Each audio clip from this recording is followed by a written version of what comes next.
বন্ধুরা, welcome back to my channel job update Kolkata. Loading ও unloading এর কাজের ভ্যাকেন্সি এসছে। উচ্চ মাধ্যমিক পাস, মাধ্যমিক পাস, 8 পাস সবাই কিন্তু আবেদনের যোগ্য। সরাসরি তোমরা কন্ট্যাক্ট করবে। সম্পূর্ণ ভিডিওটি দেখো, কাজের ডিটেলসটা আমি বলছি। সম্পূর্ণ ভিডিও দেখার পরে তোমরা সরাসরি এইচআরের সাথে কন্ট্যাক্ট করবে, ঠিক আছে? এটা হচ্ছে লোডিং আনলোডিং এর কাজ লজিস্টিক কোম্পানিতে। শ্রীরামপুর লোকেশনে কাজটি হবে, ঠিক আছে? শ্রীরামপুর লোকেশনে অনেক কাজের ভ্যাকেন্সি আসছে এখন। এই কাজটি হবে শ্রীরামপুর লোকেশনে।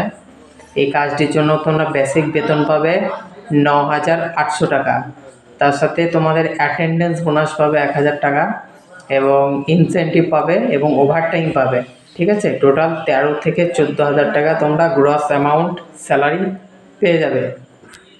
মাসে 26টা ডিউটি কমপ্লিট করলে তোমরা 13 থেকে 14,000 টাকা পেয়ে যাবে, ঠিক আছে? সপ্তাহে একটা করে ছুটি পাবে, তাহলে মাসে 4টে ছুটি, মানে 26টা ডিউটি করতে হবে।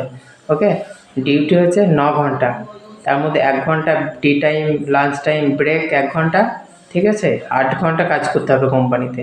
8 ঘন্টায় তোমরা 13 থেকে 14,000 টাকা বেতন পাবে।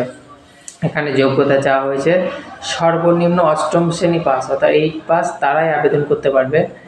এখানে সরাসরি এইচআরের সাথে কন্ট্যাক্ট করবে।